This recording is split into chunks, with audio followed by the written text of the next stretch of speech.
va faire un petit moment de point très concret sur... on est janvier 2019. Nous étions, je crois, aussi nombreux que ce matin en décembre 2015, où nous avions réfléchi sur la question du travail formateur lors d'un séminaire de l'Observatoire. C'était juste avant le lancement de l'expérimentation. Béatrice Delay était déjà avec nous. Donc, on va prendre 40 minutes. 2019, où en est-on ? Alors, pour parler de cela avec nous, je vais passer la parole dans un premier temps à Philippe De Bruyne. Écoute, Philippe, tu vas te présenter. C'est la meilleure manière d'être cohérent. Et puis je vais te demander, bon, il y a un écosystème qui, d'abord, la FEST, très concrètement, vraiment au niveau concret, pour un salarié, là, il y a un nouveau système de formation, qu'est-ce ? Est-on vraiment dans la phase d'industrialisation dans cette année 2019 ou pas ? Peux-tu, dans un premier temps, présenter un peu l'écosystème là qui se met en place ? Bonjour à toutes et tous. Si je commence à essayer de présenter l'écosystème, on y est pour jusqu'à demain matin, donc je vais essayer de faire le plus lisible possible dans un environnement mouvant, y compris d'où je parle est un peu compliqué.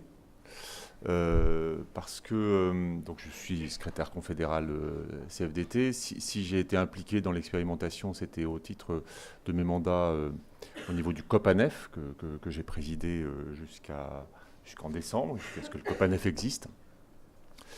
Et donc je pourrais en dire un mot, et on a organisé ça de façon très ouverte dans le cadre y compris du CNEFOP, dont je n'ai jamais été président, contrairement à ce qui est indiqué, mais dont j'ai dû assurer la coprésidence lorsque le président nous a lâchés pour devenir haut commissaire à la transformation des compétences. Donc voilà, mais tout ça n'existe plus, le CNEFOP n'existe plus, le COPANEF non plus, mais je suis administrateur de France Compétences, qui là, existe depuis le 1er janvier, et peut-être justement, même si tout n'est pas dessiné, peut-être que justement ça fait partie des enjeux, comment France Compétences s'emparera de ce sujet, et pourquoi pour la CFDT en tant qu'administrateur de France Compétences, je pense que c'est indispensable, exactement pour répondre à ta question, c'est-à-dire nous n'y sommes pas. La FEST sera ce que nous en ferons. Aujourd'hui, la FEST n'existe pas. En revanche, nous avons réussi une expérimentation qui crée un certain nombre de conditions favorables. Mais on en discutait il y a quelques semaines avec Anne-Lise. Une expérimentation réussie n'est pas une innovation. Une innovation, c'est quand les gens s'en emparent. Et aujourd'hui, effectivement, l'expérimentation est réussie, mais sur une petite échelle, avec un nombre d'acteurs réduit. Et si on en reste là, la FEST aura été un beau concept dont on se félicite, mais qui ne servira à rien. Une des leçons de l'expérimentation, c'est que le cadre légal et réglementaire préexistant, avant la loi du 5 septembre, si ce cadre n'était pas facilitateur, il n'était pas un obstacle à la mise en place des actions de formation en situation de travail. Et donc, puisqu'il n'était pas un obstacle, ce n'est pas en changeant la loi et les décrets que tout d'un coup il va se passer des choses. Parce que ce sont les représentations de ce qu'est une action de formation qui doivent changer.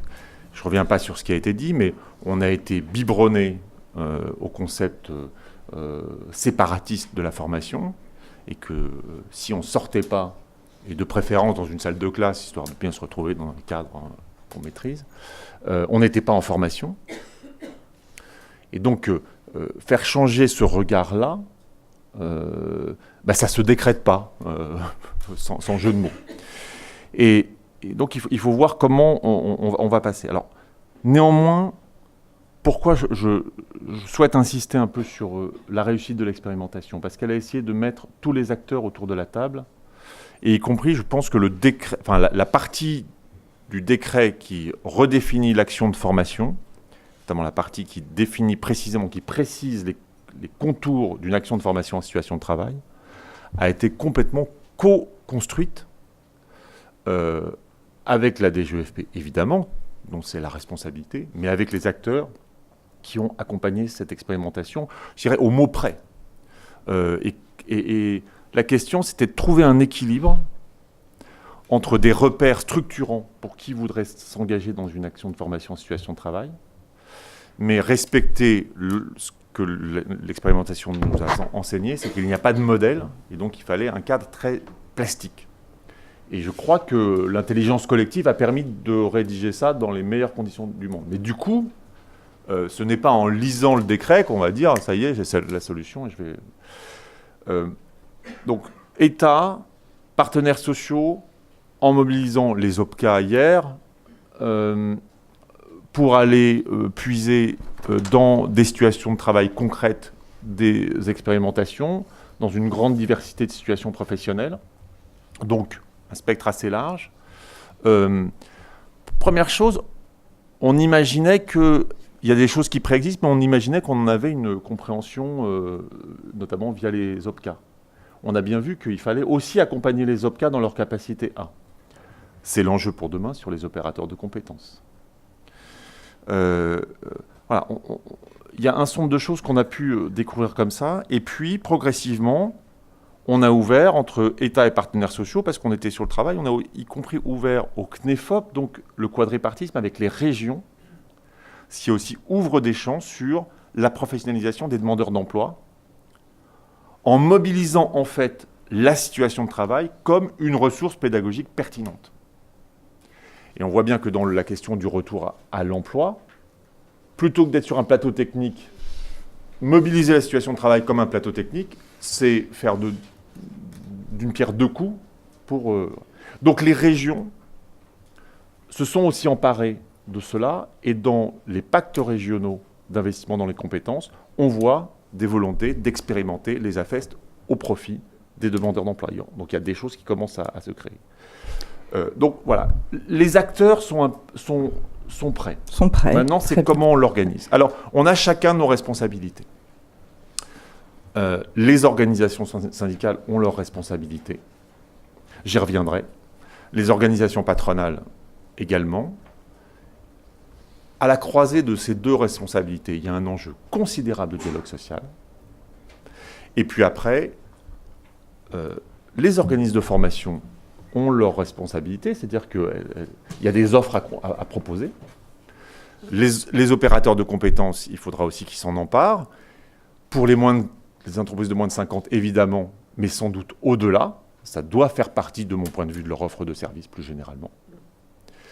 Et puis comme c'est effectivement on est encore dans la phase de conduite de projet, eh ben, il faut un pilote dans l'avion. Et si ce n'est pas France Compétences, ça sera personne d'autre. Et d'un certain point de vue, non seulement l'AFEST a besoin de France Compétences, mais je dirais, politiquement, France Compétences a besoin de l'AFEST pour être autre chose qu'une machine à répartir des milliards.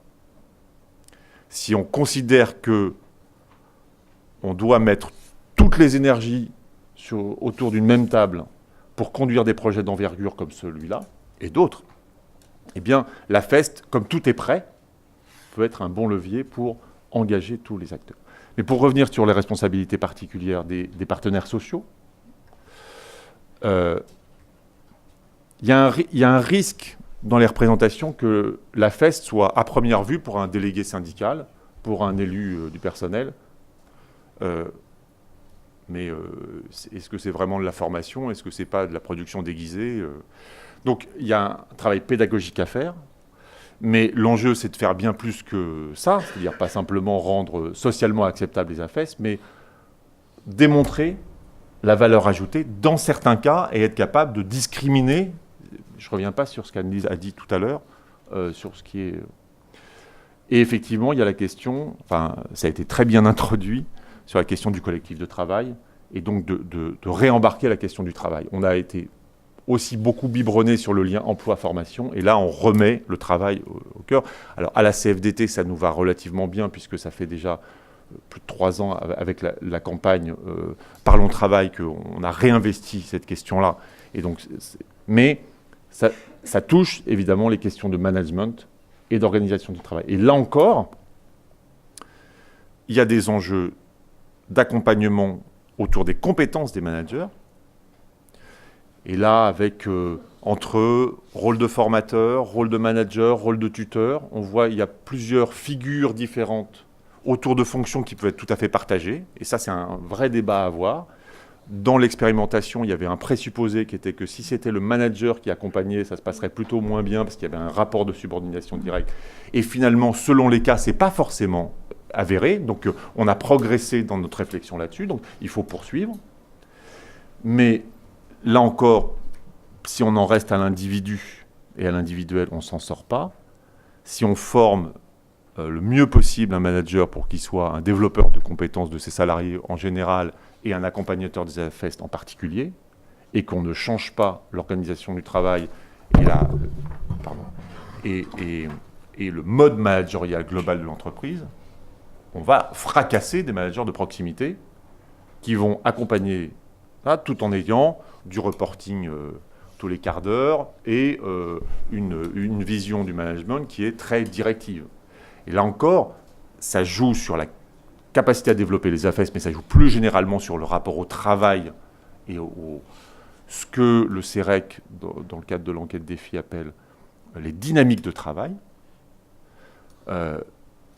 Si les AFES nous permettent de réinterroger les modes managériaux trop directifs pour libérer un certain nombre d'énergie, pour permettre de penser le travail et donc pour créer des conditions d'une innovation plus riche, on peut faire bouger pas mal de lignes et ça serait assez opportun parce que aujourd'hui on voit bien que un des éléments de différenciation concurrentielle, c'est bien la capacité à innover.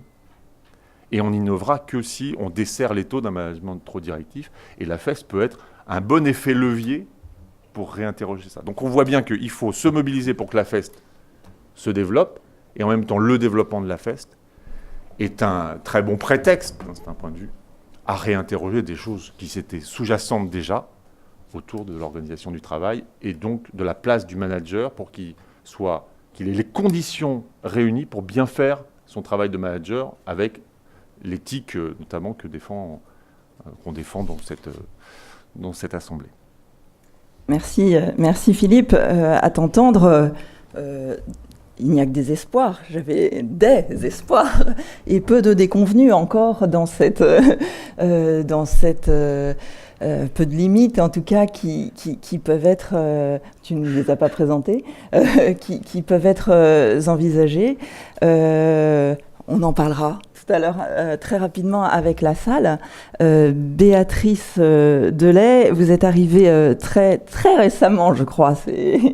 Vous venez de poser votre fauteuil à France Compétences. C'est une question de jour, je crois. Hein, c'est vraiment lundi, voilà. Donc, vous êtes au pôle évaluation études.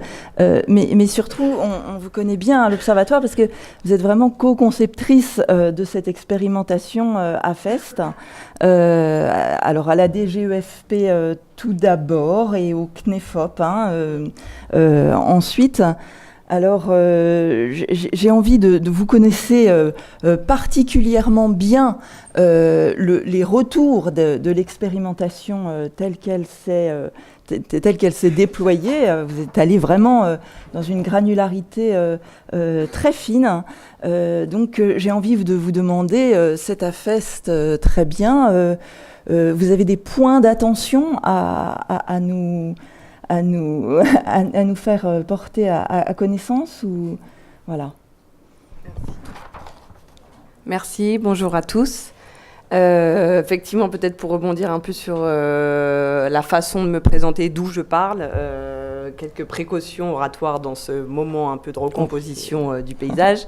Effectivement, là, je m'exprime plus en tant que co-conceptrice de l'expérimentation avec Philippe De Bruyne, avec Laurent Duclos qui interviendra dans la table suivante, et pas à ce stade-là réellement au titre de France Compétences, puisqu'on est dans une phase d'installation intense et le programme d'activité n'est pas encore arbitré. Ceci dit, et là j'abonde dans le sens de ce que disait Philippe, effectivement, je crois que la FEST a tout intérêt à avoir une place de choix dans le portefeuille d'activité qui sera porté par France Compétences. À 2 points de vue, me semble-t-il, pour 2 raisons principales. Petit 1, et ce qui résonne avec les motifs pour lesquels on a construit au départ cette expérimentation. Hein. Petit 1, parce que l'idée, c'est quand même d'inventer une nouvelle modalité de formation qui n'existe pas aujourd'hui dans le champ institué de la Forme Pro. Alors bien sûr qu'il y a des apprentissages incidents, bien sûr que... mais elle existe sous les radars du système organisé de la formation professionnelle. Et de ce point de vue-là, il y a un déplacement qui doit s'opérer. Alors évidemment que quand on regarde un peu ce qui s'est passé, à l'origine de cette expérimentation, comme le disait Philippe, on s'est aperçu très vite que contrairement à un présupposé qu'on pouvait avoir, ce n'était pas le cadre légal tellement qui était bloquant, même s'il n'était pas spécialement accueillant, on va dire, et qui supposait d'être un peu nettoyé pour le devenir davantage. Mais ce qui était d'abord bloquant et explicatif de la surdétermination du modèle séparatiste, qui est celui hérité du système français, c'était notre faible capacité collective à faire. Et ça, embarquant l'ensemble des acteurs de la chaîne embarqués dans la mise en œuvre d'une action de formation, les entreprises, les OPCO, les formateurs, toutes les parties prenantes à cette histoire. D'où notre décision d'aller sur une démarche très volontariste avec cette expérimentation, et d'où aussi pour la suite, puisque c'est un peu l'esprit de cet atelier, d'où la nécessité, je pense effectivement comme Philippe, au-delà du corpus, qui est une étape réglementaire, donc le nouveau cadre légal et le décret, qui est une étape importante, mais largement insuffisante et impuissante à déclencher une transformation des pratiques. Et si cette nouvelle orientation normative ne s'accompagne pas de démarches de professionnalisation, d'accompagnement, de sensibilisation, de pédagogie à différents niveaux, sous différentes formes, la FEST restera effectivement une expérience très riche pour nous, mais très peu utile socialement à l'échelle du système de la formation professionnelle. Donc ça, c'est un point important. Et la deuxième raison pour laquelle je pense qu'effectivement la FEST doit être au cœur de l'activité de France Compétences, un des axes de travail importants, c'est aussi parce que la FEST, c'est certes une nouvelle modalité de formation, et c'est important de le préciser, mais c'est plus que ça. Effectivement. C'est aussi, je crois, dans cette réforme qui se veut ambitieuse, qui se veut porteuse d'un projet plus structurel et pas uniquement de réajustement des circuits financiers, on est vraiment dans un vecteur qui est assez emblématique, assez paroxystique, j'allais dire, du transfert vers la finalité développement des compétences. C'est-à-dire que la réforme, elle a ce projet, quelque part, de ravaler la formation au rang de moyen et de plus en faire une finalité en soi. Et à l'inverse, mettre en exergue la finalité qui est celle du développement des compétences. Et de ce point de vue-là, la FEST porte tout à fait ce projet et amène à déplacer les champs d'intervention, les pratiques de tous les acteurs, à bousculer les représentations qu'on peut avoir autour de la formation professionnelle. Je crois bien plus que la FOAD, par exemple. Parce qu'on interroge vraiment le cœur de la stratégie pédagogique dans le cadre de la FEST, ce qui n'est pas le cas dans le cadre de la FOAD. Et FOAD, c'est la formation ouverte et à distance. Formation ouverte à distance. Et je crois que là, effectivement, on a entre les mains un vecteur de transformation des pratiques qui est très intéressant, qui, à plusieurs points de vue, moi, me fait penser en termes de philosophie pédagogique, j'allais dire, à la VAE. Alors évidemment, c'est pas la même chose. On ne poursuit pas les mêmes finalités. La VAE, on vise l'obtention d'une certification. Dans la FEST, on est dans une action formelle, une action de formation en situation de travail. On est dans une action de formation. Ceci dit, je pense que la VAE comme la FEST ont un dénominateur commun d'un point de vue philosophique qui est assez orthogonal d'ailleurs avec la culture de la formation professionnelle en France, historiquement héritée et très imprégnée du modèle scolaire, où on va accorder de l'importance et prendre au sérieux le fait qu'en situation de travail, que l'espace professionnel peut être producteur de savoir professionnel. Et pas uniquement, d'une part, un lieu de production, et d'autre part, pas uniquement non plus, uniquement un lieu où on va appliquer des savoirs qu'on aurait appris ailleurs. Et de ce point de vue-là, la formation en situation de travail est porteur d'un projet, effectivement, avec une forte dimension sociopolitique dont parlait aussi Anne-Lise tout à l'heure. Alors, puisque là, il s'agit de voir dans quelle mesure on peut faire que la FEST existe enfin, au-delà de nos discours bavards, et de changer d'échelle. Qu'est-ce qui, dans l'expérimentation, est inspirant de ce point de vue-là, en termes de levier, qui pourrait effectivement être actionné pour provoquer ce changement d'échelle ? Alors d'abord peut-être dire que d'une manière délibérée, dans l'expérimentation, on était sur une approche extrêmement modeste en termes de volumétrie. On est, je reprends les chiffres, on est sur 11 OPCA, 50 entreprises, 21 expérimentations, dont 3 qui n'ont pas abouti et qui ont été très éclairantes d'ailleurs au passage, compte tenu du caractère apprenant des incidents et ils n'étaient pas inexistants dans l'expérimentation. Donc 50 entreprises, à titre principal des TPE-PME, c'était la cible prioritaire de cette expérimentation, et 70 personnes formées. Donc une volumétrie extrêmement modeste qui était congruente avec la finalité de l'expé, qui était bien de caractériser le plus finement possible les conditions de réussite, les points de vigilance à avoir à l'esprit pour installer des conditions accueillantes, satisfaisantes, pour que demain, donc là on y est, se développe d'un point de vue quantitatif ces AFEST et se normalise d'une certaine manière cette modalité de formation au même titre que la FOAD ou le stage hors lieu de production. L'idée, c'est pas du tout de se substituer ou d'écraser les autres façons de former. C'est bien de rajouter une dimension dans la palette de l'offre possible qui serait adaptée à certains contextes particuliers. Et on est vraiment donc sur cette approche qualitative. Alors au-delà de la volumétrie modeste, on est sur une approche qualitative aussi, comme le disait Philippe, qui est en rupture avec les standards habituels de l'action publique. Et ça, de deux points de vue, on a essayé d'éviter vraiment deux écueils. Petit 1,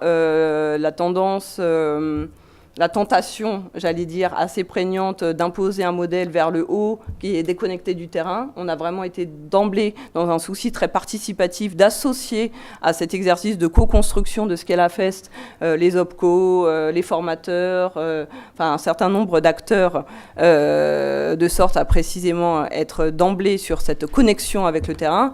Et deuxièmement, autre écueil qu'on a essayé d'éviter, c'est l'univers de la formation professionnelle et du système, en tous les cas, est un univers très cloisonné. On a historiquement les spécialistes du système juridique et financier de la forme pro d'un côté, et de l'autre, les pédagogues, les didacticiens professionnels. Et dans cette expérimentation qui, justement, ambitionnait de tenir les deux fils, l'idée, c'était de croiser ces regards-là et d'être d'entrée sur une approche très intégrée qui pense en même temps la manière dont on encadre, dont on paye, dont on contrôle la formation professionnelle et qui pense en même temps et surtout de manière première l'efficacité des systèmes pédagogiques en termes de production de compétences, puisque c'est bien ça l'ambition.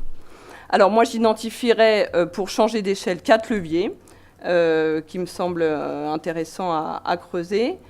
Premièrement, il s'agit à mon sens d'acculturer tous les acteurs de la chaîne, donc que ce soit les OPCO, les entreprises, les formateurs, à ce qu'est la FEST, mais aussi à ce que n'est pas la FEST. Je pense que cet exercice de clarification est très important, surtout aujourd'hui où il y a un espèce d'effet de mode aussi qui entoure la FEST. C'est-à-dire que rétrospectivement, c'est assez intéressant de voir que quand on a commencé à concevoir cette expérimentation, les portes étaient surtout fermées à titre principal et on nous regardait un peu comme des huluberlus qui n'avaient pas bien compris comment ça marchait, la formation professionnelle. Aujourd'hui, à l'inverse, ça a l'air d'être la solution magique qui va apporter un élément de réponse à l'accès à la formation de toutes les personnes qui n'ont pas bénéficié de formation initiale et à toutes les entreprises, à commencer par les TPE-PME, qui présentent un taux de recours à la formation très faible. Non, je pense qu'effectivement, il y a un souci de bien rester sur des proportions mesurées et du coup d'être très rigoureux dans la manière de clarifier ce qu'est la FEST et ce que ça n'est pas. Okay. Et de ce point de vue-là, le décret, je pense, est assez aidant et effectivement qui a été co-construit et qui a reçu plutôt un avis favorable à l'unanimité, ce qui était assez au CNEFA pour tous les cas. Ce qui était plutôt exceptionnel voilà, par rapport aux autres avis, parce que, ce qui n'est pas étranger à cette démarche, effectivement, de longue haleine. Ce qu'elle a fait, c'est ce que dit le décret de ce point de vue-là, c'est qu'il y a une très grande diversité de pratiques possibles. Ceci dit, il y a un noyau dur, il y a 4 ingrédients qui doivent nécessairement exister et qui sont importants. Premièrement, une alternance de 2 séquences articulées, réitérées autant de fois que nécessaire pour permettre que les objectifs de formation soient satisfaits. Une mise en situation de travail. Comme le disait Anne-Lise, une mise en situation de travail, mais une situation de travail aménagée, organisée pour en faire une situation de formation, parce qu'elle n'est pas mécaniquement apprenante. Il faut la manipuler de sorte à ce que ça devienne une situation apprenante. Une séquence réflexive, ce qu'on a appelé, nous, une séquence réflexive, mais qui correspond effectivement à ce moment de rupture, de débriefing, pour consolider les apprentissages qui ont été acquis en situation de travail. Un formateur, c'est un point important, le plus souvent, c'est en tous les cas dans le cadre de l'expé, c'était un salarié de l'entreprise.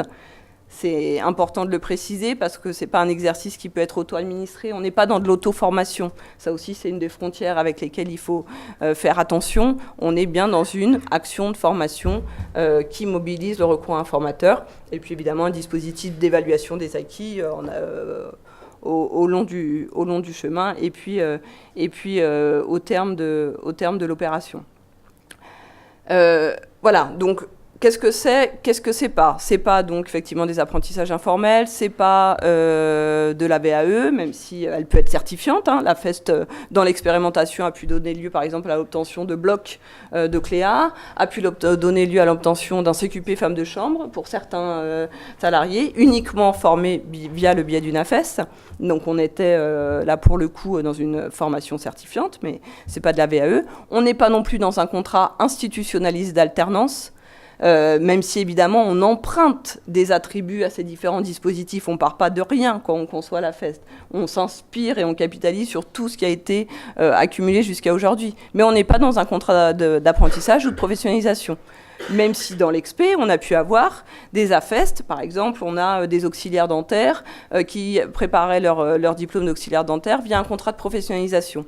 Et justement, la manière dont la branche est rentrée dans l'expé, c'est de dire, moi, sur une compétence bien circonscrite, qui est la manipulation à 4 mains, je ne vous dirai pas exactement à quoi ça correspond, j'en serais pas capable, mais sur cette compétence-là bien circonscrite, on n'est pas satisfait de la manière dont nos auxiliaires dentaires sont formés, y compris après les passages en entreprise. On trouve que cette compétence, elle n'est pas acquise de manière satisfaisante, et du coup, on veut mettre en place une AFEST pour améliorer l'efficacité pédagogique de cet apprentissage. Donc ça a été une façon d'entrer. Donc là, on a une articulation entre la FEST et le contrat de pro. Mais on n'est pas dans du contrat d'apprentissage au sens où toute la formation se réalise dans l'entreprise, y compris les séquences réflexives. Et d'ailleurs aussi, ce qui renvoie à ce que disait également Anne-Lise tout à l'heure, on a plusieurs CFA au terme de l'expérimentation qui sont venus frapper à la porte pour nous dire... nous, on aimerait bien bénéficier des enseignements d'expérimentation pour améliorer notre ingénierie pédagogique. Parce qu'effectivement, un des écueils récurrents dans l'apprentissage, c'est d'être sur une approche très cloisonnée et encore très imprégnée du modèle scolaire, avec une hiérarchisation des savoirs, où l'entreprise, au mieux, c'est l'endroit où on applique. Et grâce à la FEST, effectivement, on peut renverser un peu ces schémas-là. Donc, l'apprentissage, c'est aussi un espace d'application et d'extension de changement de modèle, enfin un des espaces du changement d'échelle qu'on appelle de nos voeux. Je pense que le deuxième point important, c'est en termes de levier d'action, c'est de sensibiliser les acteurs à toute l'ingénierie de mise en œuvre d'une AFEST. C'est quoi les conditions de réussite, c'est quoi les points de vigilance. Ça, c'est un point important. Et effectivement, je pense qu'il y a 2 dimensions de ça. C'est toutes les activités préparatoires à la mise en place d'une AFEST. Parce que contrairement à d'autres modalités de formation, il y a un temps de préparation incompressible d'une AFEST qu'il faut avoir à l'esprit, et d'ailleurs les entreprises qui se sont engagées dans cette expérimentation avaient peut-être sous-estimé, certaines d'entre elles, cet investissement. C'est un réel investissement, un exercice de formalisation, de structuration d'une action de formation, et c'est important de le mesurer, c'est-à-dire faire un diagnostic d'opportunité pour voir si c'est vraiment la bonne solution, un diagnostic de faisabilité, c'est-à-dire sécuriser d'abord et avant tout le portage du management et de la direction de l'entreprise, puisqu'on ne pourra pas aménager de situation de travail si on n'a pas cette adhésion très forte. Et de ce point de vue-là, c'est une condition de réussite sine qua non. Sécuriser la disponibilité des formateurs aussi, ça c'est un point de fragilité récurrent des dispositifs AFEST, ce qui suppose avoir une bonne connaissance de la temporalité de l'activité de l'entreprise. Si on est dans l'hôtellerie-restauration, dans les parcs zoologiques, dans des activités saisonnières avec des pics, évidemment il faut ajuster l'opportunité temporelle de l'AFEST en conséquence. Autre activité préparatoire, c'est apprécier le potentiel formateur des situations de travail, effectivement, ce que disait Annelise tout à l'heure. Ça veut dire, par exemple, dans une entreprise, apprécier le potentiel formateur et aménager la situation pour qu'elle soit formatrice. Un exemple, on avait une entreprise de tannerie de luxe où l'idée c'était d'appliquer de la teinture sur des peaux de crocodile. Ce qui a été fait, c'est qu'on a avec les acteurs de l'entreprise, on a regardé un peu le process de production. On s'est aperçu qu'il y avait une première étape où on utilisait les échantillons, enfin les résidus de pâte de crocodile pour appliquer les teintures, faire les essais de couleurs. Eh bien, la FEST s'est déroulée à ce moment-là, la FEST suppose qu'il y a un droit à l'essai, un droit au tâtonnement. C'est pas forcément compatible. On regarde la dangerosité de l'activité, du coût du matériau, etc. Donc, il y a plusieurs stratégies de contournement, j'allais dire, des situations productives qui permettent de rendre la situation apprenante. Donc ça, c'est un premier volet de l'activité préparatoire. Et puis un deuxième volet de cette ingénierie de mise en œuvre importante à avoir à l'esprit, c'est tout ce qui relève d'un point essentiel dans la FEST, c'est la structuration des séquences réflexives. Effectivement, ça, c'est un point très important. La pente à dégénérer récurrente, c'est de transformer ces moments de réflexivité en des moments d'évaluation.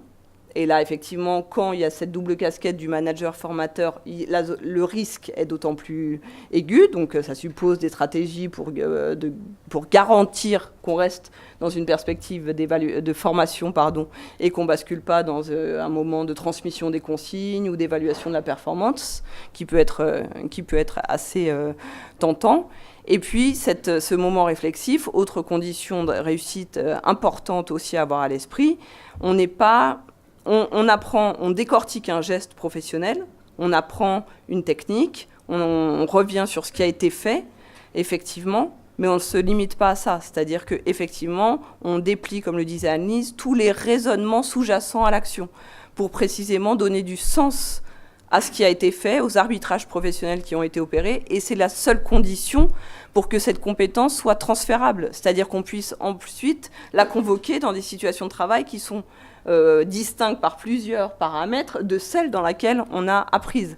Parce que ça, c'est une critique qu'on a eue de manière récurrente dans la FEST, c'est de dire oui, mais dans la FEST, vous êtes nécessairement dans le monde industriel, dans la reproduction, collé aux gestes professionnels, dans une forme de mimétisme. Non, la séquence réflexive, elle permet précisément de renouer avec cette finalité, j'allais dire, plus émancipatrice de la formation, où la capacité à mettre en mots, à prendre de la distance, à rendre solidaire l'action, mais la pensée, à injecter de la pensée dans l'action qu'on a déroulée, est un point majeur. Et puis je finirai peut-être là-dessus. Je ne sais pas s'il me reste encore un peu de temps. Peut-être rapidement. Donc, je finirai sur la nécessité, me semble-t-il, y compris en termes de levier d'action, de mettre en scène de manière la plus illustrée possible tout ce que permet de produire les AFEST, à la fois en termes d'effets directs, production de compétences, accès à la formation, y compris de ceux qui ont un souvenir, pour le dire rapidement, du système scolaire qui n'est pas forcément heureux, et mettre en scène aussi tout ce qui relève des effets induits de la FEST, parce que ça, c'est une des spécificités fortes de cette modalité de formation. On a un ensemble de bénéfices collatéraux qui ont été générés qui ont été provoqués d'une certaine manière par la mise en œuvre d'une AFEST, qui est important à mettre en scène, à valoriser et à illustrer. Et de ce point de vue-là, sans rentrer dans notre cuisine opérationnelle, un peu de VRP de la FEST, toutes les vidéos qu'on a pu tourner suite à l'expérimentation, en retournant dans les entreprises, en allant interroger les formateurs, les dirigeants, les salariés, les formés, je pense sont là pour le coup du matériau pédagogique assez efficace.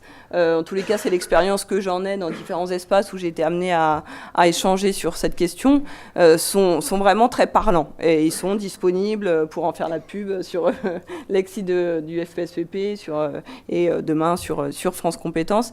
Et voilà, il y a vraiment nécessité à mettre en valeur de manière incarnée les bénéfices de la FEST. Alors ces bénéfices, ils sont, pour parler des effets directs en termes d'accès à la formation, très clairement, parce que les TPE-PME n'envoient pas leurs salariés en formation à cause des contraintes productives, tout simplement, et la FEST permet de contourner ça. Les salariés, a fortiori ceux qui ont un souvenir un peu compliqué du système scolaire, sont tout à fait intéressés par cette façon d'apprendre davantage connectée aux situations réelles de travail. Il y a un effet direct sur la pertinence des compétences produites, puisque par définition, on embarque les spécificités, les outils, la culture professionnelle de l'entreprise, ce qui permet aux employeurs aussi de développer des compétences qui ne peuvent s'apprendre qu'en situation et qui ne sont pas disponibles dans l'offre de formation existante. Hein. C'est aussi une des plus-values importantes de la FEST. Je ne sais pas, par exemple, dans l'expérimentation, on a des compétences, c'est Constructis qui a mis ça en place, comment mobiliser une AFEST pour développer une compétence collective. On parlait de la dimension collective qui est très prégnante dans la FEST, autour de l'étanchéité. C'est-à-dire qu'il y a une situation où on s'aperçoit qu'il y a des problèmes dans l'étanchéité régulière dans les travaux qui sont conduits, qui n'est pas lié à un déficit de compétences de chacun des corps de métier, mais qui est lié au fait à un déficit de coordination entre ces corps de métier en situation au moment où se réalise le chantier.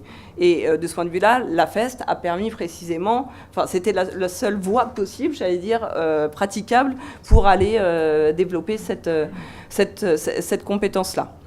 Et puis on a tout ce qui est très bénéfique, là aussi on l'a parlé plus sur un plan subjectif, hein, en termes de sentiment de compétence, au-delà de la compétence produite, effectivement ça met en visibilité des compétences qui sont en général associées, socialement plutôt dévalorisées, sur des métiers réputés peu qualifiés, mais ça fait émerger toutes les compétences qui sont nécessaires de ce point de vue-là pour exercer telle ou telle activité, et c'est un bénéfice très important.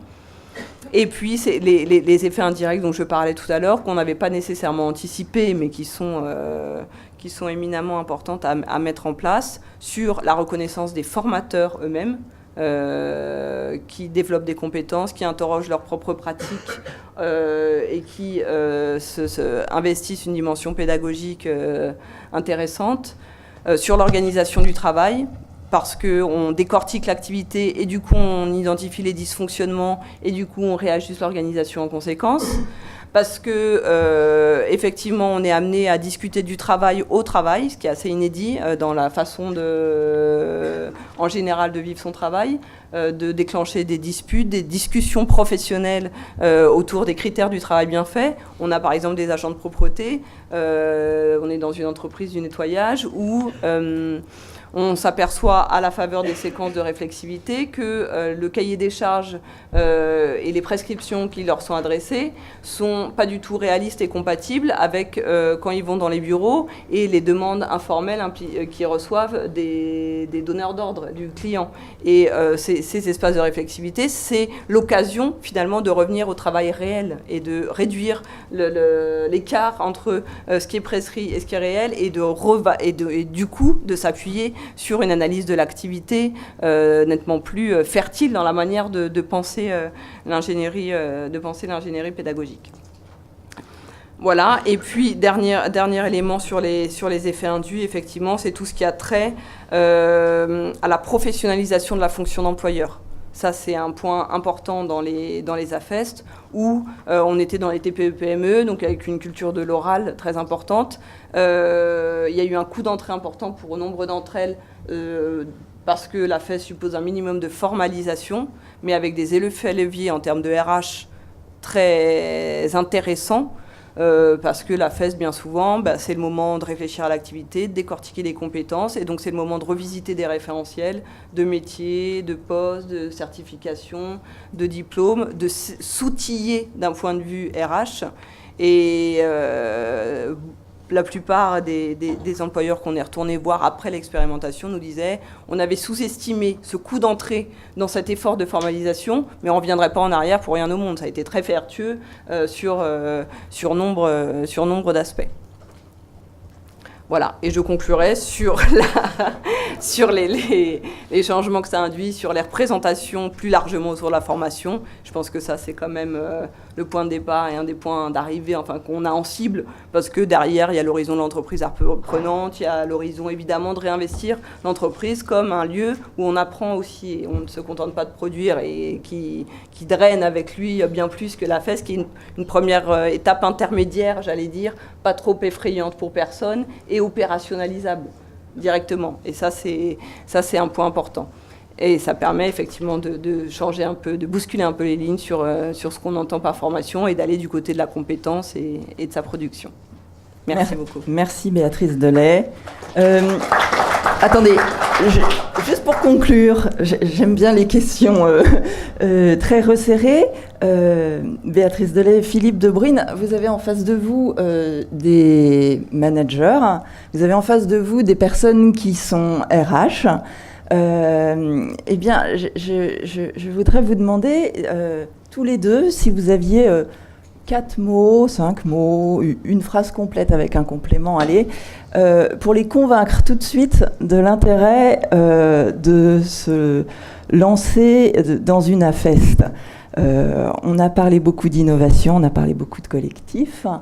Il y a une question, alors nous avons 3 questions en effet SMS, mais qui abordent beaucoup l'enjeu du management. Donc c'est notre table ronde après la pause, donc je les transmettrai à l'animateur de la seconde table ronde qui est Jean-Marie Bergère, et donc il y aura des réponses à ces questions. Voilà, si vous aviez juste une ou 2 phrases pour convaincre les acteurs de l'entreprise de la valeur ajoutée d'une AFEST. Comment est-ce que vous tenteriez, et c'est un défi, de les convaincre? Sur quel angle? L'engagement. L'engagement de toutes les parties, mais notamment de voir un processus d'apprentissage comme un engagement dans un projet et pas aller en formation. Et l'engagement, pourquoi? Parce que quand on est dans une action de formation en situation de travail, les regards des acteurs ne sont pas les mêmes. Juste une anecdote dans les expérimentations, il y a eu, dans un cas, le formateur, c'était un des collègues un peu plus expérimentés, mais le manager des deux n'était pas là au moment où ça s'est fait. Il l'a très très mal vécu.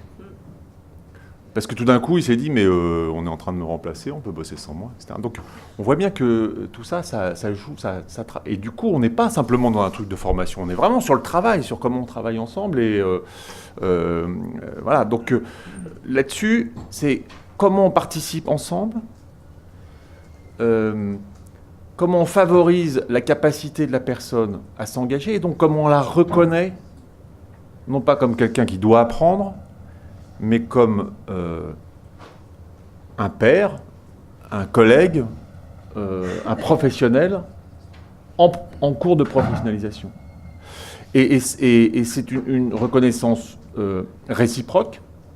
On ne peut transmettre que si la personne qui transmet est reconnue par l'autre comme un professionnel qu'on aimerait devenir, et quand celui qui est formé est reconnu par celui qui le forme ou qui l'accompagne dans son processus comme un futur professionnel avec du potentiel. Et cet engagement-là, donc on l'a très clairement, c'est un facteur de réussite d'un processus d'apprentissage. On n'apprend pas si on n'est pas engagé dans le processus. C'est un facteur de réussite de la reconnaissance de celui qui accompagne le développement des compétences. Ça nécessite forcément l'engagement de l'ensemble du management. Ça favorise les ancrages, évidemment. Là, clairement, on est dedans. Et puis, ça oblige tout le monde à se poser 2-3 questions. Si toutes les parties prenantes ne s'engagent pas, une formation, c'est juste, on coche une case, c'est la RH qui gère. Juste, il faut se démerder parce qu'il n'est pas là pour bosser, c'est quand même chiant. Là, tout le monde est dedans. Et ça ne marche que si tout le monde est dedans. Et donc, tu me disais tout à l'heure que j'étais trop optimiste, que je ne mettais pas les freins. Bah, les freins, c'est ça. C'est que ça nécessite, c'est très engageant, justement. Donc, c'est l'engagement pour moi. Béatrice Delay. Oui, bah moi j'irais dans le sens de Philippe. Effectivement, ce qui ressort de l'expérimentation, c'est qu'il y a une efficacité en termes de production de compétences de cette modalité qui est forte et qui est d'abord connectée au niveau d'engagement très important des formés. Et tout le monde l'identifie comme une ligne de fracture, enfin de différenciation avec envoyer quelqu'un en stage. Clairement, ça ressort de manière transversale, tout simplement parce que les gens perçoivent aussi l'utilité demain des savoirs qu'ils sont en train de mobiliser. Et ça, c'est très engageant, bien sûr, dans la façon de se former et d'investir cette action de formation. Puis moi, je rajouterais une deuxième dimension. Il y a l'engagement. Et je crois qu'il y a aussi, en termes de levier et de bénéfices derrière, tout ce qui est de l'ordre de la verbalisation, de la mise en mots, de la formalisation des compétences, des mécanismes de transmission.